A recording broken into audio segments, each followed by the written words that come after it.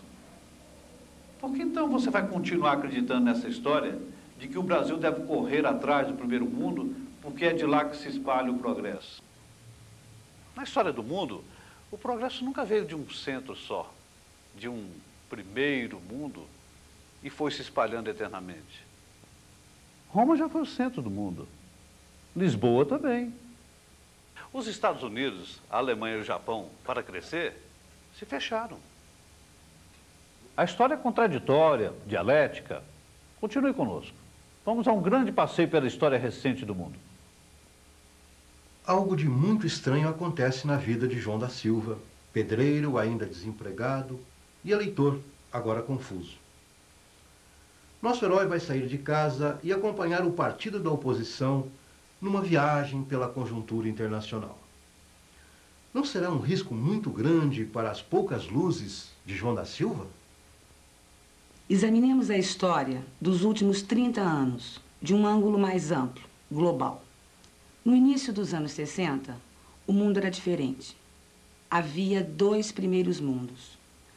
Um, digamos assim, azul, centrado nos Estados Unidos, e outro, digamos, vermelho, com centro na União Soviética.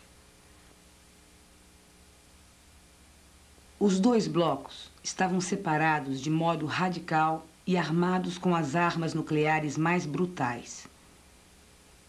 Em 1964, após anos de debate e confusão, um golpe militar empurrou o Brasil decididamente para o Bloco Azul. Nesse bloco, os Estados Unidos haviam agregado os dois países derrotados na Segunda Guerra, como forma de conter o avanço do primeiro mundo vermelho. Japão e Alemanha são proibidos de terem exércitos e toda intervenção externa é garantida pelos Estados Unidos. A contrapartida é que as indústrias alemãs e japonesas são reconstruídas em bases modernas. A responsabilidade para sustentar a máquina militar azul cai inteiramente sobre os Estados Unidos e é financiada pelo dólar. Em consequência, o dólar começa a ser corroído pela inflação. Veja o aumento da inflação americana a partir de 1960. Chegou a atingir 20% em 1979. Os juros reais começaram então a se tornar cada vez mais baixos. E os capitais saem em busca de aplicações mais rentáveis. Os empresários, os generais e os tecnocratas que preparavam o Brasil para receber os capitais do Bloco Azul achavam que estavam fazendo um milagre com o crescimento econômico que se verificou. Mas muitos trabalhadores também pensavam assim. Muito João da Silva votou nos generais em 1970. Os generais achavam que o milagre era sólido, que os dólares emprestados a juros baixos, os mais baixos da história do capitalismo, vinham nos salvar. Não viram a doença da inflação que estava embutida nos capitais. Nos países capitalistas, onde o dinheiro é a base do processo social, a inflação é a doença mais perigosa. E o remédio contra ela é sempre o mesmo: elevar as taxas de juros.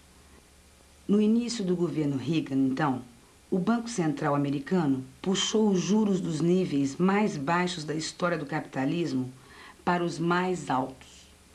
Foi a solução mais conveniente para os grandes grupos econômicos que têm bilhões para aplicar. A inflação americana caiu, mas custou investimentos, empregos, provocou uma recessão mundial e levou à ruína os países endividados, como o Brasil. O milagre então desaba. E há 10 anos que o país não sai do buraco em que se meteu. A ressaca do falso milagre ainda não passou. A oposição parece ter encantado João da Silva. Talvez porque sua vida também pareça uma escada. Primeiro para cima, a TV, ainda na casa do tio, a casinha, a noiva. Depois para baixo, desemprego em 81, em 83, e agora, de novo. Mesmo quando João da Silva encontrou o salvador da pátria que o levaria ao primeiro mundo.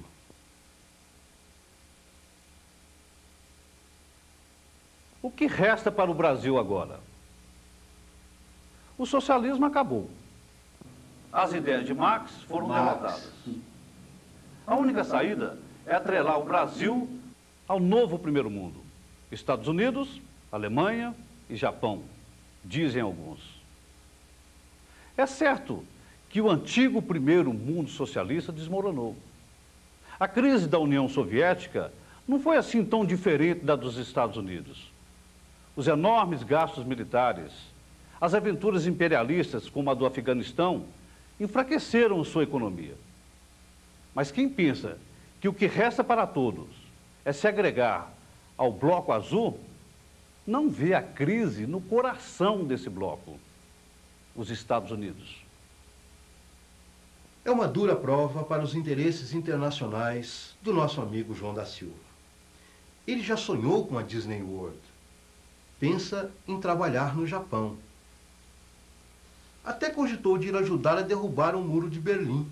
Afinal, é pedreiro.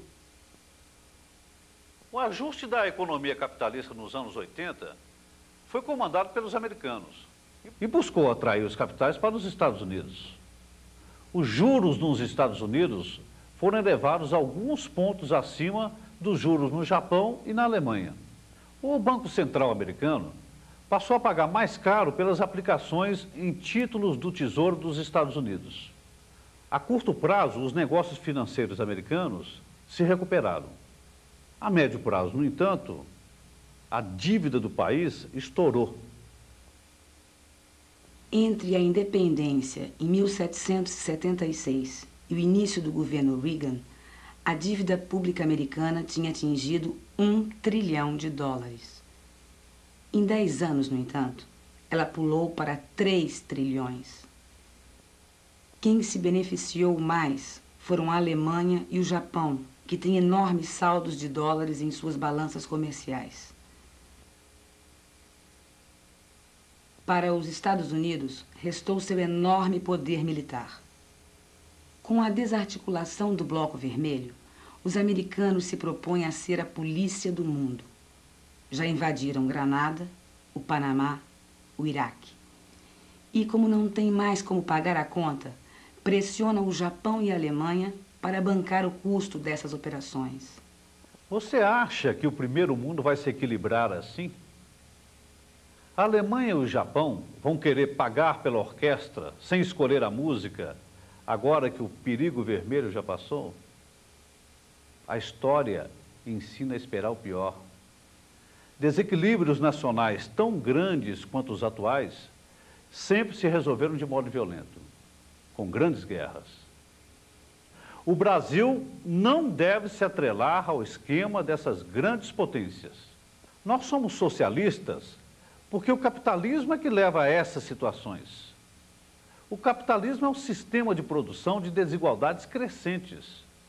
A base do capitalismo é a apropriação da mais-valia dos trabalhadores, como nós vamos lhe mostrar, através dessa máquina construída para ilustrar o debate, o nosso debate, entre Adam Smith, o grande teórico do capitalismo, e o grande pensador socialista Karl Marx.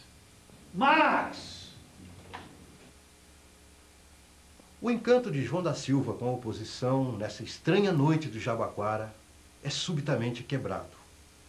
Não pense o ouvinte apressado que se trata de uma oposição ideológica de nosso modesto pedreiro contra a filosofia marxista. É um problema menor, digamos. João da Silva votou no salvador da pátria que prometeu o primeiro mundo. Sua namorada votou num operário metalúrgico e barbudo. Os dois brigaram. E a namorada hoje anda com um bando da oposição, cujo ídolo é esse outro barbudo chamado Karl Marx.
é João da Silva, pedreiro e eleitor.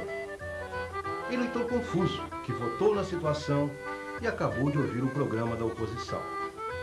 Pedreiro desempregado que está topando qualquer parada.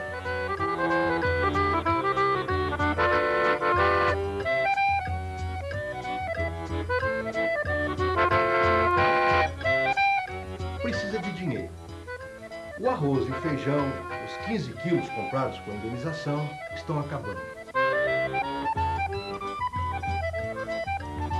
A condução, mesmo apertada, sobe todo dia. E a viagem para Jequié, em último caso, tem onde cair morto e volta para a terrinha. O ônibus que corta a cidade leva as esperanças de João da Silva. Para onde vai essa força do mercado? Avenida Paulista? Isso foi ontem. O moderno, a riqueza, a novidade, o mercado financeiro ficaram para trás. Ficaram para trás as antenas dos bancos, através das quais os donos do capital negociam silenciosamente por impulsos eletrônicos. À frente, um outro mercado.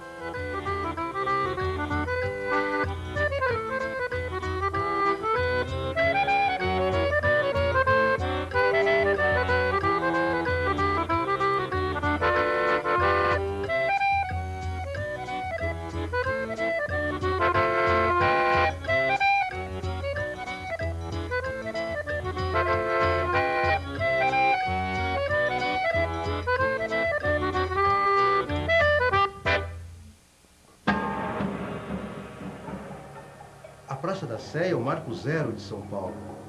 A lei da oferta e da procura é o marco zero do capitalismo.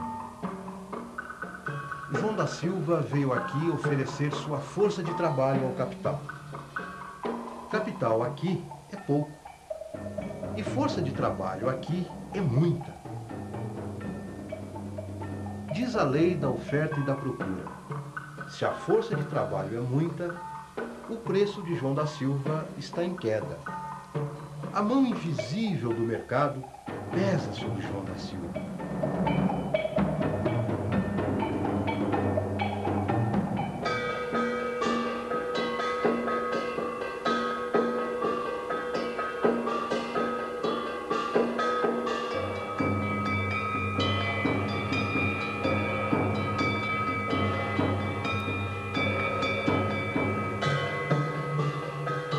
A Praça da Sé tem um fascínio estranho, contraditório sobre João da Silva. Aqui estão os brasileiros como ele, sua gente. Mas não é para onde ele quer ir, é de onde ele veio. Voltar é um retrocesso, é um terceiro mundo. João da Silva sai em busca do primeiro mundo.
Primeiro mundo não é cigana, pipoca, catuaba. Primeiro mundo é Sanyo, Cássio, Toyota, Toshiba. No Japão, falta gente que queira pegar trabalho pesado. Japonês agora é rico. No Japão falta um pedreiro habilitado, como ele. Um amigo lhe deu um endereço do primeiro mundo, em japonês, inclusive.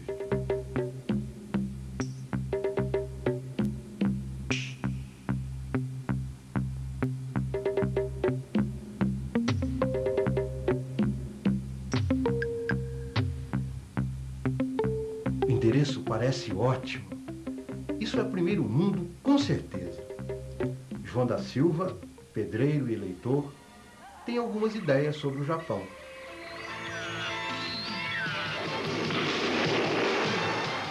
Mr. Fujimori, no entanto, vai torná-las mais claras. Bom dia. Vocês vão ter oportunidade de ver maior milagre de história de desenvolvimento da humanidade. De ver e participar. O que é Japão moderna? Onde está o segredo de este crescimento espetacular? Está na democracia de mercado. Mercado faz aquilo que consumidor quer. Veja, fábrica de bicicleta Matsushita. Americano conta a história nesta revista Fortune.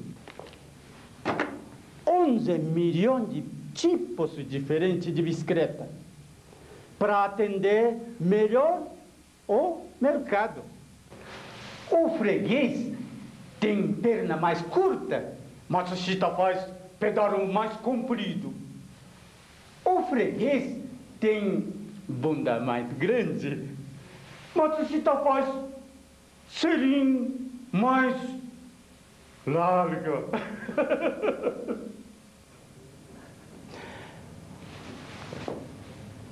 Qual o problema do Japão? Outra parte de mercado, mão de obra. O que diz a lei do mercado? Se falta mercadoria, mão de obra, o valor da força de trabalho se eleva. João da Silva sente como se a mão do mercado tivesse, finalmente, se mexido em sua direção. Por exemplo,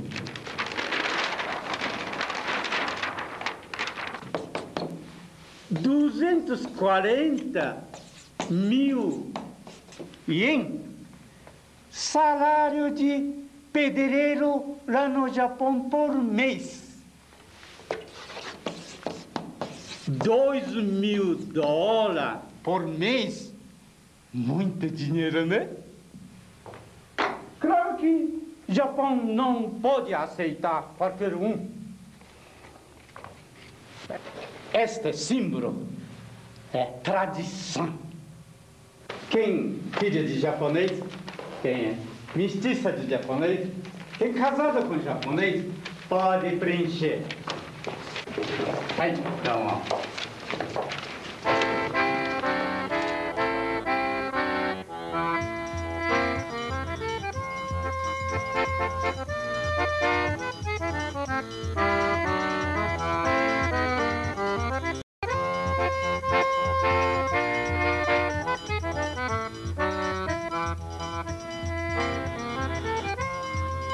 Nosso humilde pedreiro João da Silva terminou arranjando um emprego, mas muito distante do que sonhava.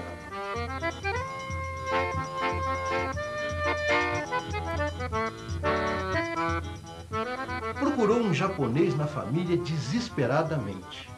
Olhando a si mesmo com insistência, chegou a perceber traços orientais, mas foi tudo. E o que foi pior, no lugar dos ienes, cruzeiros.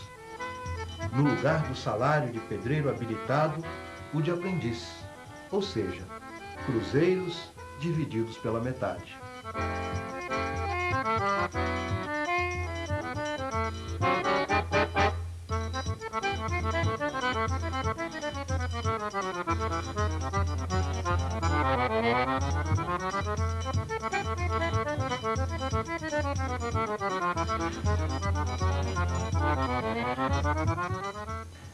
Eu estou aqui para lhes dar as boas-vindas à construtora Camargo e Wolfgang S.A. nesta palestra de integração. Vocês vão conhecer o plano de carreira da empresa. Nossa política salarial é muito justa e procura ter sempre salários adequados ao mercado. O mundo abre à vossa frente. O que não pode, o empenho e a força do indivíduo. Tanto o Dr. Camargo aqui no Brasil, quanto o Dr. Wolfgang na Alemanha, os nossos dirigentes, começaram por baixo, com as mãos na massa. Quem sabe um dia, um dos senhores não poderá ser como eles. Vocês vão receber também os planos de assistência médica, os vales refeição e os vales transporte. Os problemas e a recessão, portanto, ficarão lá fora. E agora, vocês vão receber algo diferente. É o texto de um homem que morreu há 200 anos. Mas no mundo todo se diz que é um homem do fim deste século. E nossa empresa tem orgulho em homenageá-lo. Aqui temos um resumo dos seus pensamentos. São trechos do livro que ele escreveu após anos e anos de observações sobre o nascimento do capitalismo, a riqueza das nações. São ideias vivas, e são vivas porque são simples e verdadeiras. E nesse resumo, nós ficamos com duas delas, e as maiores. Antes da grande revolução de 1789, Adam Smith visitou na França uma fábrica de alfinetes. Naquela época, um mecânico não especializado levava até um dia inteiro para fabricar apenas alguns alfinetes bem acabados. Com a divisão de trabalho e com máquinas especializadas nas 18 operações mecânicas em que a produção de alfinetes foi desmembrada, na fábrica que Adam Smith visitou, 10 homens faziam 48 mil alfinetes por dia. A primeira conclusão: a divisão do trabalho aumenta a produtividade. Segunda conclusão: o que aumenta a divisão do trabalho e, portanto, aumenta a produtividade? O crescimento do mercado, certo? Entendamos esse ponto. Ele é crucial para explicar a filosofia da nossa empresa. Vejamos um exemplo.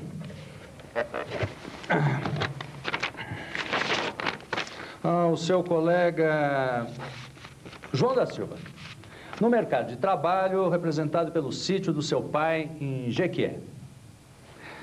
Lá você não poderia ter se especializado, pedreiro. Você tinha que fazer de tudo. É claro, como já dizia Adam Smith, que o crescimento do mercado torna possível o aparecimento de novas profissões, de novos especialistas e aumenta a produtividade. Daí porque a ampliação do mercado é a filosofia da Camargo e Wolfgang.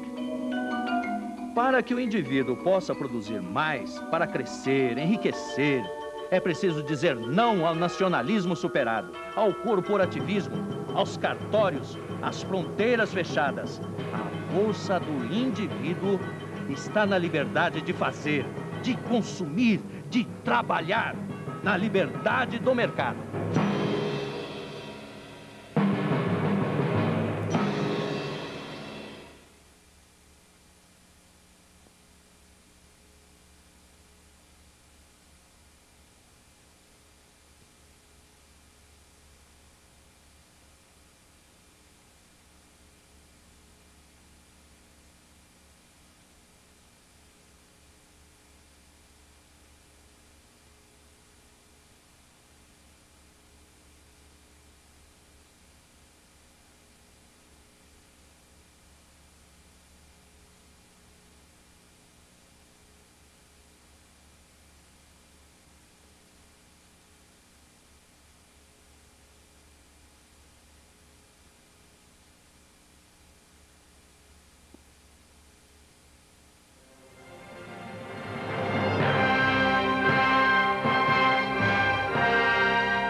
João da Silva, pedreiro e eleitor.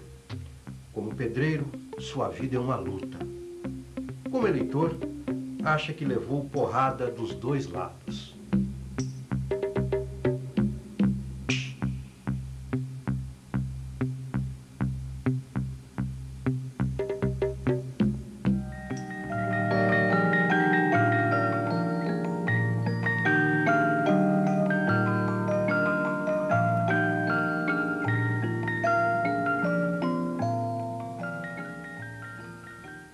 Eu digo, João, que no preço das mercadorias existem basicamente duas partes. O valor da mercadoria está representada por este bloco amarelo. Vou, pois, dividir esse bloco em duas partes: salários e renda dos proprietários. Bem, não é difícil entender. O trabalho cria o valor, right? Mas você trabalha para Camargo e Wolfer. Eles compraram umas máquinas, o carrinho com o qual você trabalha, right? Preste bem atenção, João. É aí que entra o pulo do gato. Bem, eu vou repetir. O trabalho cria o valor, a riqueza. Mas existe o patrão que arriscou o seu capital. Comprou máquinas, matérias-primas. Então, no valor criado com o seu trabalho, uma parte vai para você, é o seu salário. E a outra para os proprietários, o lucro do patrão, a renda da terra. Está me seguindo, João? João, você me faria uma gentileza? Você poderia eliminar esse fog? Afinal de contas, não estamos na velha e boa Escócia. Ah, muito melhor. Espera aí só, não estou entendendo. A minha parte, o meu salário, não é igual à parte que fica com o patrão, não. O valor é diferente, isso não é justo, não. O senhor sabe quanto que eu ganho? Eu sei. Mas não estamos discutindo se você acha justo o seu salário. Estamos discutindo ciência. Estamos tentando entender como funciona a sociedade.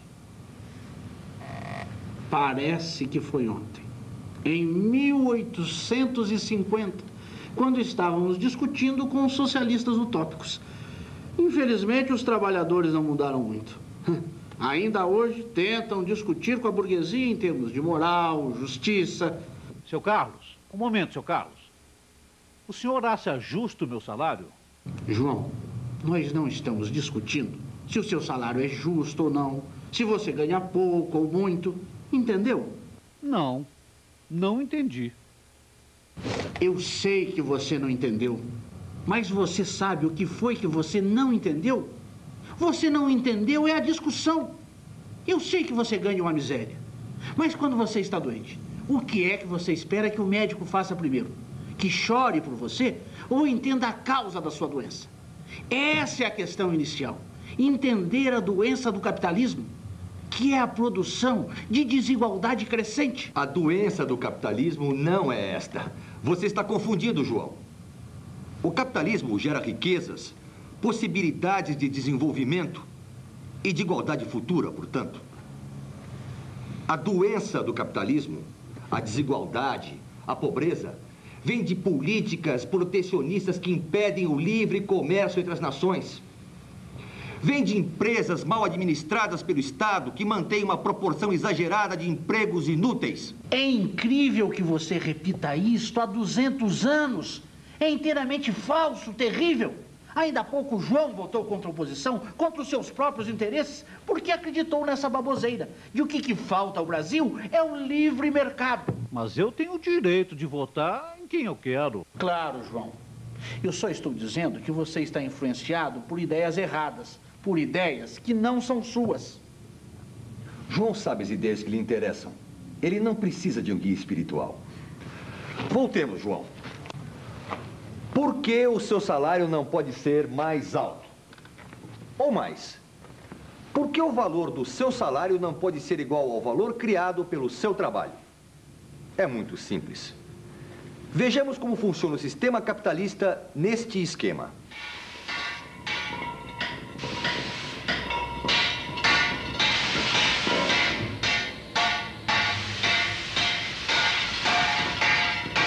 Mas o trabalho sozinho não faz nada. Ele precisa ser usado junto com alguns instrumentos de produção, máquinas, e assim transformar matérias-primas em mercadorias. Vamos inventar um produto que tenha muita procura. Precisamos atender o mercado.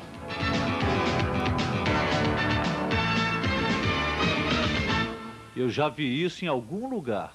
E agora coloquemos capital e trabalho para girar a produção.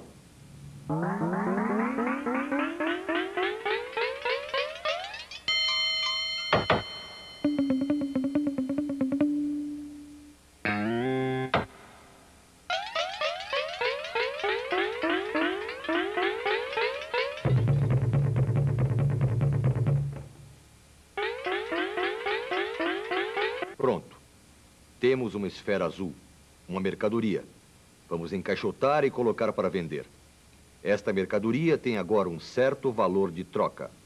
Agora suponha, João, que você queira ficar com tudo que produziu para melhorar o seu padrão de vida. Então, o seu salário deve ter o mesmo tamanho que o valor da mercadoria.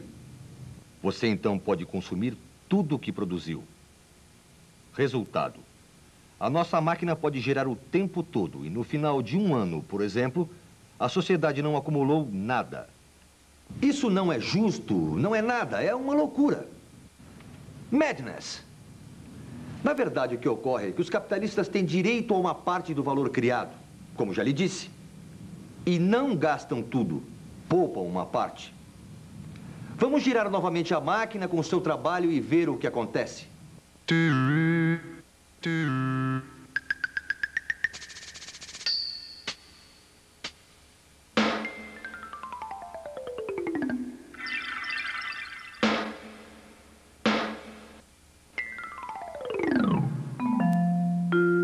Depois de algum tempo, o que foi poupado pode ser aplicado na melhoria da nossa máquina e na compra de mais matéria-prima.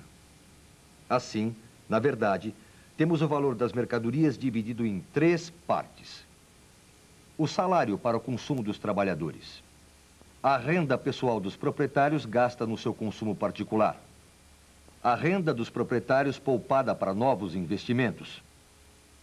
Vamos aplicar o valor poupado na melhoria de nossa máquina.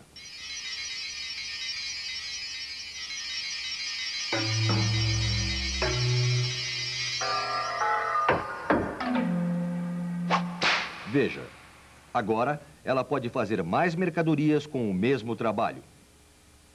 Mais mercadorias, posso atender mais mercados. Mais mercados, posso melhorar ainda mais as máquinas. Aproveitar melhor a divisão do trabalho, a especialização. Maior especialização, maior produtividade, ampliação de mercados. Este é o ciclo capitalista de desenvolvimento. E estas são as ideias centrais que apresentei no meu livro, A Riqueza das Nações. Se os capitalistas e governantes do terceiro mundo lessem metade do que escrevi, é tudo muito lógico, muito simples. Nem lógico, nem simples, apenas errado, cientificamente errado. Deixa eu explicar, João. Depois você dá a sua opinião. Ah, agora eu comecei a entender. Eu acho que vocês querem saber o que eu acho da discussão entre vocês. Claro, João, é isso. O trabalhador tem de entender a ciência das coisas. Não basta só entusiasmo. Você não se entusiasmou com seu voto? E agora? Bem, seu Carlos, agora... Pense, mas agora preste atenção na discussão. O Adão diz: o valor das mercadorias corresponde ao seu trabalho.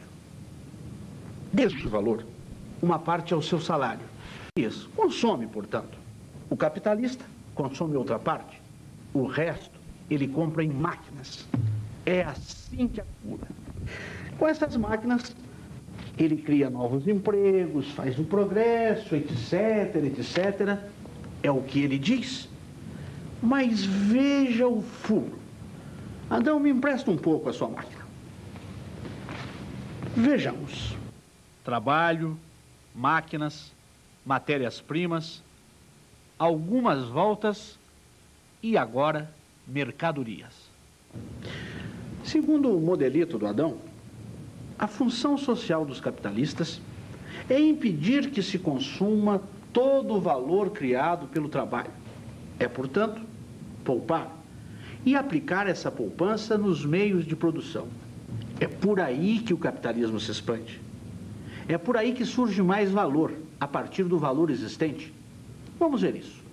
Vamos ver se há ampliação, se sobra algum valor maior do que o já existente no início do processo.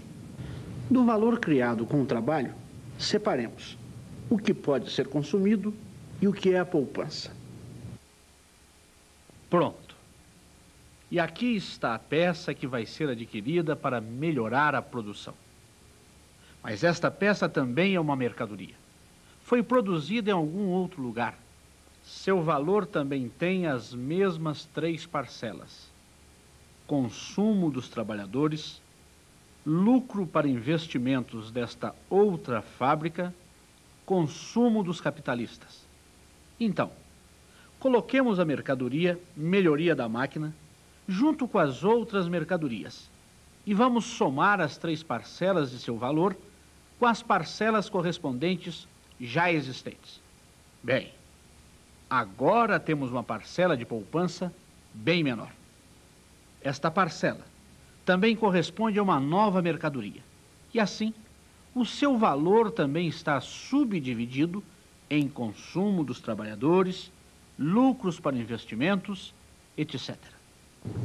Bem, João, você já viu o que vai acontecer se levarmos esse raciocínio em frente. Pelo modelo do Adão, o valor de todas as mercadorias criadas no processo corresponde à soma dos salários dos trabalhadores, consumo, portanto, com a renda pessoal dos capitalistas, também consumo. Portanto, tudo é consumido. A máquina roda, roda, roda, e no final de um ano, a sociedade não tem nada. O que é um absurdo. O capitalismo é um tremendo sistema gerador de riquezas. Em seus 200 anos de existência, gerou mais riquezas do que nos 200 mil anos anteriores de história da humanidade. O erro, Adão, é que você tenta explicar o desenvolvimento capitalista dizendo que ele acontece porque os capitalistas poupam dinheiro. Me desculpe, Adão, mas até Cristo sabia que poupança não cria riqueza. Você se lembra da parábola dos 10 talentos, João? Cristo dá 10 moedas a 3 homens, mas só recompensa os 2 que não guardaram o dinheiro no colchão. Castiga aquele que economizou dessa forma tão estúpida. Ricardo, um economista inglês do século XIX, discípulo de Adão, disse isto de forma definitiva. Não existe maior erro que acreditar que o capital aumenta ao não ser consumido. Adão, Adão, te peguei em contradição! That's ridiculous! Isso é um despropósito. Você sabe muito bem que eu condenei os reis de Portugal e Espanha que achavam que riqueza era acumular ouro. E isso é verdade. Mas não impediu que você cometesse um erro semelhante. O que é que você diz sobre o processo da acumulação? É o capitalista poupar para comprar máquinas. Me desculpe, mas é acumular dinheiro. Você pulou o mito de acumular ouro e empacou no mito de acumular dinheiro. É que você não tem uma teoria científica sobre o processo capitalista. Você ficou fascinado por aquela fábrica de alfinetes. Talvez tenha pensado numa única fábrica produzindo com muita competência para o mundo todo, como se o progresso fosse uma coisa linear que se expandiria de um ponto só para o resto do mundo. E hoje pensa-se igual, não é, João? Como se pode ter computadores no Brasil trazendo-se da fábrica mais moderna que existe lá fora. É a mesma besteirada que o João teve de ouvir na Camargo e Wolfgang. As nações crescem porque abrem suas fronteiras. É uma ideia colonialista, falsa. Não existe um único exemplo na história. Os Estados Unidos não se desenvolveram, abrindo suas fronteiras às mercadorias inglesas. Pelo contrário, fizeram guerra à Inglaterra. A Alemanha também não. O Japão moderno é produto da Revolução Meiji, que fechou o país em meados do século XIX como reação às pressões inglesas e americanas para a abertura do seu mercado. Muito interessante, Carlos. Mas até aqui nós estamos ouvindo você falar mal das minhas teorias. Que tal falarmos das suas ideias e dos benefícios que elas trouxeram à humanidade, aos trabalhadores, etc, e etc, e etc e tal? Não é, João da Silva? Que tal falarmos da queda do Muro de Berlim? O retorno ao mercado na Rússia, na China. Você sabia, João, que ele ainda é comunista? Seu Carlos, me diga, o senhor também desistiu do comunismo? Deixa as gozações para depois, Adão. Vamos voltar ao nó da questão. Qual é o seu erro? Você diz, o trabalho cria o valor das mercadorias, mas não busca entender a fundo o processo de trabalho. E fica tentando entender como é que de um valor novo criado pode surgir um valor maior. É óbvio que, colocado dessa forma, o problema não tem solução. Só o trabalho cria valor.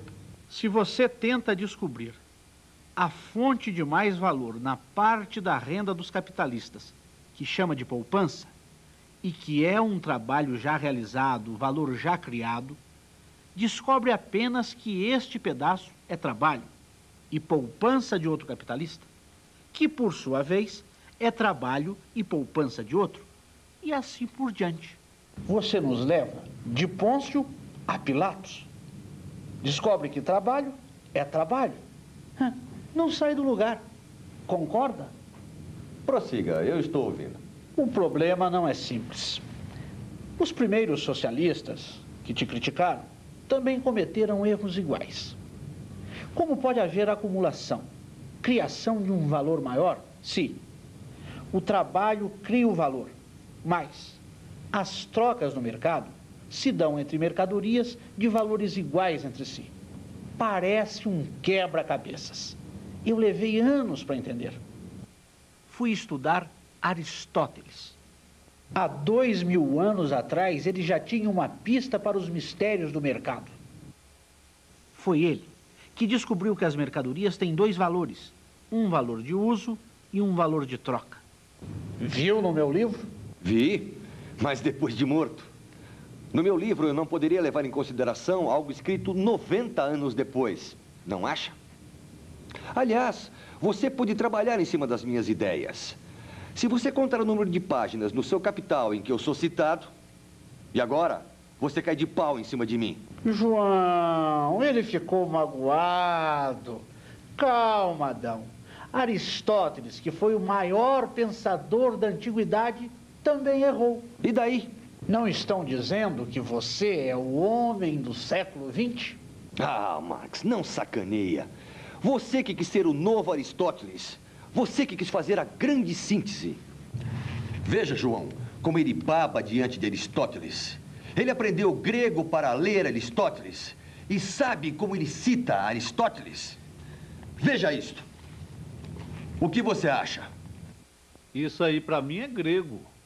Deixa eu explicar, João. O Aristóteles está dizendo aí, 5 camas igual a uma casa. 5 camas valem uma casa. Donde se pode concluir que ou os gregos dormiam muito bem ou moravam muito mal. Muito britânico, mas de pouca utilidade para a nossa discussão. Aristóteles ficava intrigado. Se 5 camas são iguais a uma casa, é porque elas têm algo em comum. Só que ele não pôde ver que o que elas têm em comum, o seu valor de troca, o valor social das mercadorias, é o trabalho. Isto porque ele era o filósofo de uma sociedade escravista.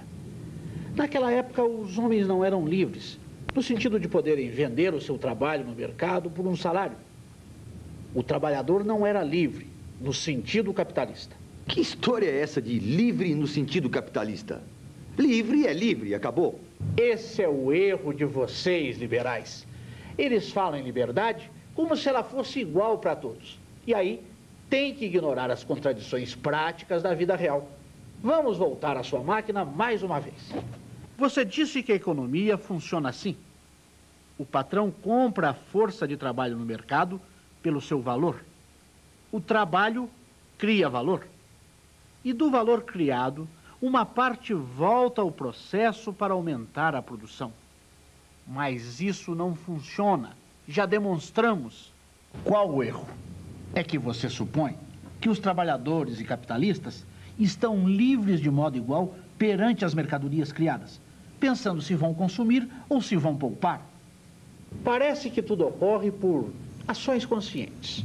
Que se o João aqui, ao invés de consumir, resolvesse poupar, poderia chegar a ser um novo Antônio Hermílio de Moraes. Mas não é nada disso, João. Eu continuo ouvindo, mas ainda não ouvi sua explicação para a acumulação de valor. Primeiro, eu mudei a colocação do problema. Não é o trabalho que cria valor, é a força de trabalho. O capitalista não compra o trabalho do operário. Ele compra no mercado a sua força de trabalho. Por enquanto me parecem apenas firulas semânticas. Mudança do nome das coisas. Não é. Veja as consequências. A força de trabalho é uma mercadoria concreta. Como todas as mercadorias, tem dois valores. Um valor de uso e um valor de troca. O valor de troca do trabalho é o seu preço no mercado. Isto é, qual é no mercado o menor valor de uma mercadoria equivalente que desempenhe as mesmas funções. O João da Silva quer muito. Muito bem. O seu Camargo e o seu Wolfgang pegam o Mané da Silva. Ah, o Mané da Silva também faz exigências. Muito bem. Que venha o Pedro, o Tchão, o Raimundo. Concordo. O mercado é o melhor mecanismo para otimizar os recursos. É um desastre para qualquer economia pagar mais por uma mercadoria quando posso obtê-la por menos. E isso vale para o trabalho. Ou melhor, para a força de trabalho, como você quer. Só que você ainda não chegou ao ponto. E daí? Cadê a acumulação? That's the question. Chegaremos lá, Adão. Calma. Primeiro, vamos nos livrar desse seu mercado ideal de capitalistas conscientes e poupadores. Esse esquema não nos leva a nada, não nos permite criar valor. Vamos para o mercado real, onde todas as mercadorias se trocam pelo seu valor. E vamos para a fábrica, onde se cria o valor. Continuo ouvindo. No mercado real, não estão homens iguais. O trabalhador não tem ferramentas, não tem máquinas, não tem terra para produzir mercadorias para o mercado. Quando o capitalismo começa no século XVIII, os trabalhadores já estão amontoados nas cidades. Foram expulsos do campo, sem nada, como João. E os capitalistas já acumularam como bens pessoais seus os meios de produção. Máquinas, ferramentas, matérias-primas. Não se trata, portanto, de homens livres num sentido amplo. O capitalista e os trabalhadores não podem, de forma igual, consumir ou poupar os bens criados, como você sugere na sua tentativa de explicar a acumulação. O capitalista tem que acumular. Tem que transformar os bens, o valor que tem, em mais valor. Tem que transformar as máquinas, as ferramentas, as matérias-primas que tem em mais e melhores máquinas. Se não fizer isso, morre como capitalista. O trabalhador, por sua vez, tem que consumir. Não tem o que poupar porque ganha o mínimo indispensável à sua sobrevivência. Só pode consumir se tiver dinheiro, porque não tem como produzir, não tem meios de produção, portanto, só pode sobreviver se vender a sua força de trabalho. O capitalista só sobrevive se criar mais valor.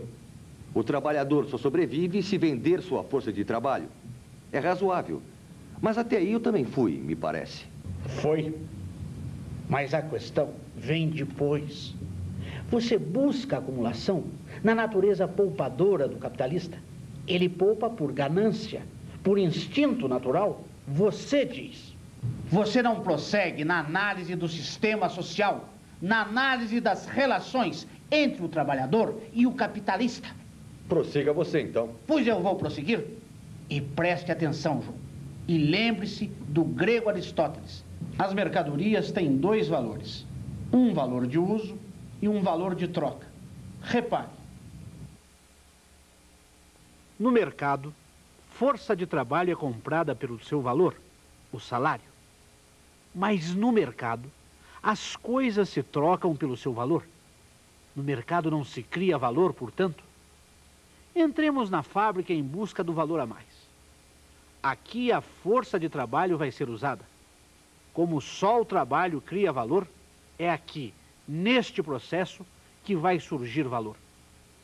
Qual o valor no início do processo? A força de trabalho, cujo valor é o salário, S.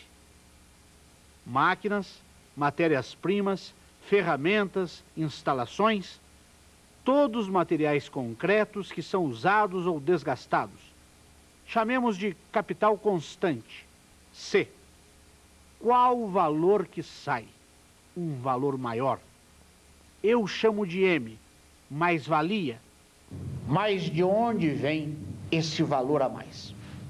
Do capital constante não é. Ele entra e sai igual, não cria valor, portanto. O valor a mais vem da força de trabalho. E como isso acontece?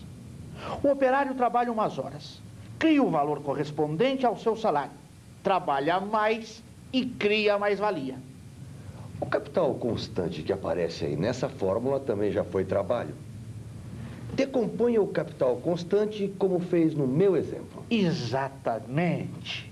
Decompondo cada máquina, cada ferramenta, cada prédio, cada matéria-prima já existente no início do processo de criação de valor, nas partes correspondentes que lhe deram origem, nós temos, finalmente, todo valor novo criado. É salário e mais-valia. Ou seja, no valor novo criado, eu tenho salário para consumo dos trabalhadores e mais-valia para os capitalistas. Agora sim, existe valor a mais. O capitalista pode não só consumir, é para onde vai uma parte da mais-valia, como também, finalmente, investir, ampliar a sua produção. Eis como o capitalismo multiplica a riqueza, como queríamos demonstrar. Muito bem, seu Carlos. Muito bem, palmas. Esta foi a grande descoberta da minha vida. Muito bem, Marcos. Muito bem. João, ele venceu. Mas tem um perhaps. Seja no capitalismo ou seja no socialismo, é necessário a mais-valia. E a mais-valia vem do trabalho. Portanto, o João aqui vai ter que produzir para aumentar a capacidade produtiva da sociedade primeiro. Lógico. A ampliação da capacidade de produção social virá do trabalho. Mesmo assim, o bem-estar dos trabalhadores pode crescer rapidamente com o socialismo. No capitalismo, o fato dos trabalhadores não controlarem o uso da mais-valia faz com que cresça enormemente a produção de bens de luxo para consumo dos capitalistas e dos altos executivos a seu serviço. Sem dúvida. Mas para que o nível de bem-estar dos trabalhadores suba e continue subindo com o socialismo, é necessário que a classe dirigente que substitua os capitalistas use a mais-valia criada de modo a estimular o crescimento. Que as forças do partido, digamos assim, façam mais e melhor do que fazem as forças do mercado hoje cegamente. Não seja você cego, Marx. Olhem no que deu. Nós estamos discutindo ainda a teoria do desenvolvimento capitalista. Não apele. O que decorre das minhas descobertas é que o capitalismo, na sua essência, é um sistema concentrador de riquezas nas mãos de poucos. Muito bem, Marx. Vamos à prática. Prática? A prática é isso. Veja o capitalismo hoje. Compare o primeiro mundo com o terceiro mundo. E dentro do primeiro mundo, compare o Bronx e o Harlem em Nova York com o Wall Street e o Rockefeller Center. A grande indústria tem cada vez mais recursos. A agricultura está sempre atrasada. O grande capital financeiro circula cada vez com maior rapidez, assistido por um sistema de computadores cada vez mais complexo. E centenas de milhões de Joãos da Silva no mundo capitalista desenvolvido e subdesenvolvido têm sorte quando escapam da fome e ainda têm dinheiro para pegar o ônibus do Jabaquara. Ah, prática, prática. Você não quer me entender. Vou ver se fico mais claro. Ouça essa frase. Os filósofos até agora não fizeram mais do que interpretar o mundo de formas diferentes. Trata-se, porém, de transformá-lo. De quem ela é? Minha, é claro. É a conclusão das teses sobre Feuerbach. Você há de convir, então, que o valor de suas críticas em cima de minhas teorias tem que ser medidas pelas transformações práticas que suas teorias fizeram ao mundo. João, você já ouviu falar de Stalin? Sim. O quê? Mal. Me diga, Carlos, como você viu a acumulação socialista na União das Repúblicas Socialistas Soviéticas com o nosso amigo Stalin? Há quem diga que a brutalidade da acumulação socialista na Rússia no período da aceleração da coletivização foi pior que o da Inglaterra do meu tempo, quando as criancinhas trabalhavam 16 horas por dia. Não apela. Você sabe que meu trabalho, Capital, é um estudo da sociedade capitalista. Eu só falo no comunismo como uma sociedade posterior às sociedades dirigidas pelas forças cegas do mercado, as sociedades de classe. Eu falo numa perspectiva a longo prazo. A longo prazo, como dizia meu bom amigo Keynes, estaremos todos mortos. E não é só isso. Você foi aprendendo na medida em que você foi escrevendo. Você fez o plano do Capital em 1858. Eram 4 volumes. O primeiro volume saiu em 1867. Depois disso, até 1883, o ano de sua morte, não saiu mais nada. Ou seja, 16 anos depois. Mas onde você quer chegar? Que você tem que reconhecer que é o autor de uma obra inacabada. O que eu quero dizer é que você foi estudando e com o tempo percebendo que as coisas não eram tão simples assim. Diga, Carlos, agora que a reunificação da Alemanha provou que nem mesmo os alemães são capazes de construir uma economia planificada, você não estaria disposto a rever os meus conceitos sobre o mercado?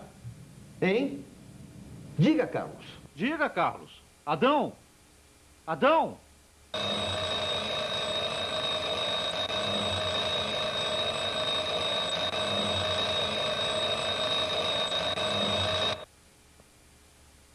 Este é João da Silva, pedreiro e eleitor. É o mesmo João da Silva que vimos antes na Avenida Paulista? É. Como pedreiro, sua vida é a mesma. A luta continua. Mas, ao mesmo tempo, parece ser diferente. Será que brigaria de novo com a namorada, depois que ele próprio achou certo encanto em ideias novas, porque elas têm a ver com a sua vida? Como eleitor, João da Silva já tem dúvidas. E são dúvidas suas. Suas ideias já estão em movimento. Você diz: nossa causa vai mal. A escuridão aumenta. As forças diminuem. Agora, depois que trabalhamos por tanto tempo, estamos em situação pior que no início. Mas o inimigo está aí, mais forte do que nunca. Sua força parece ter crescido. Ficou com a aparência de invencível. Mas nós cometemos erros, não há como negar. Nosso número se reduz. Nossas palavras de ordem estão em desordem. O inimigo distorceu muitas de nossas palavras até ficarem irreconhecíveis. Daquilo que dissemos, o que agora é falso? Tudo? Ou alguma coisa? Com quem contamos ainda? Somos o que resta, lançados fora da corrente viva? Ficaremos para trás, por ninguém compreendidos e a ninguém compreendendo? Precisamos ter sorte?